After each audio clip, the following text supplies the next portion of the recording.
Hi guys, in this video I want to discuss a quote I gave you in my previous video. Now the quote I gave you was from Brad Schoenfeld when he says something along the lines of, who cares whether that worked, was it optimal? And I gave it within the context of training. I was comparing training each muscle group once per week compared to a higher frequency of 2 to 3 times, and for a natural trainee the higher frequency is a little bit more optimal.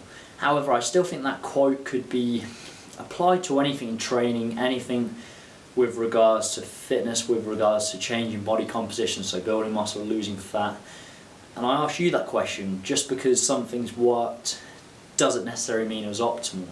And I can see so many examples in the fitness industry where this is the case, where someone's taken a piece of information, they've applied it to themselves, and they've come to the conclusion that works. However, in the back of their mind, they haven't even assessed whether that was optimal enough.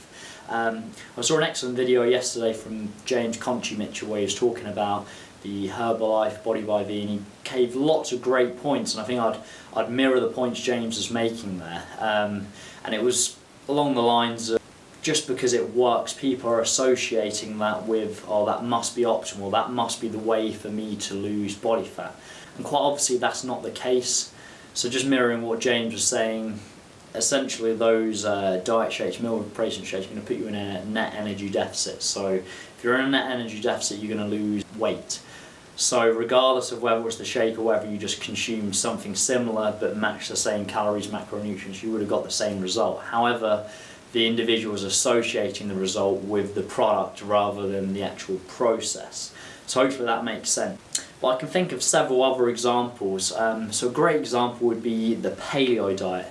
So for some strange reason this paleo diet is almost a cult association, and people that apply their methods, if they've got goals of fat loss, most of the time they'll be successful for the following reasons. So one of the principles of paleo diet, lots of meats, vegetables, high protein, relatively low carbohydrate, moderate fat.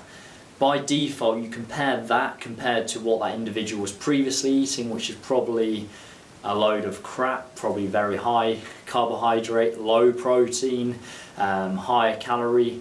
Of course the individual consuming the paleo diet is going to make progress purely because they're consuming sufficient protein for the first time in their life, they've probably started training properly, and they're in a net energy deficit. Therefore they associate the result with the paleo diet rather than the actual process of what's happening. So this is another example of, okay, that process worked, but was it optimal? In my opinion, it wasn't optimal because they've essentially boxed themselves into a certain group of foods which they consider as these are okay foods, and they've considered other foods as these foods are bad. Reality is, like I mentioned in so many other previous videos, no food is good or bad, it's the dose and the context of that food within an individual's diet. So I hope that makes sense. Let me give you another example. When someone takes a piece of information from another individual because they believe they look good, they assume that's optimal.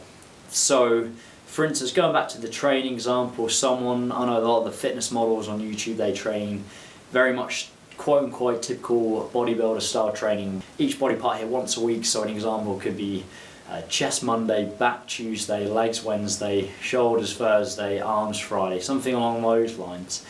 They associate, because that individual looks very impressive, not taking into account that person probably been training for an extended period of time and could quite possibly be using drugs, they associate that with being optimal. So then they go and apply it, they start training for once per week, perhaps their nutrition's relatively important, they're consistent with it, they're probably more than likely going to make some progress. However, was that actually optimal? As I mentioned previously, no, it actually wasn't.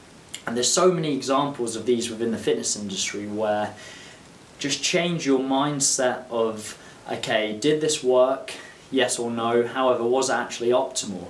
And pretty much every fad diet falls into this category. If you're consistent with it, it probably will work to a degree. However, was it optimal? Like I said, with the paleo diet, you were actually minimizing certain foods for no reason whatsoever. Unless you've actually got an intolerance to those certain foods, you shouldn't be excluding those. Another good example is just someone who just starts consuming sufficient protein via, I don't know, some magic whey protein. So in my opinion, whey protein is a very good tool to meet your daily protein targets. However, some of these whey proteins are overly priced because they throw in another couple of ingredients. People, for some reason, perceive this to be magic. They therefore start using the supplement, they actually start consuming sufficient protein for the first time in their lives, they start actually making good progress, and they associate the results with the product itself rather than the process. They could have still achieved that just by consuming whole food protein and meeting their daily protein target, or more of a simple whey protein. So just because it works doesn't necessarily mean it's optimal, because you could have saved some money and spent that elsewhere. So I hope you found this useful and you can see the point I'm trying to make here. Just because it works, it doesn't necessarily mean it's optimal. It doesn't necessarily mean it's the best approach to take. So thank you very much for watching. If you've liked the video, please like it. Subscribe to the channel if you haven't already. Have a good day. Thank you very much.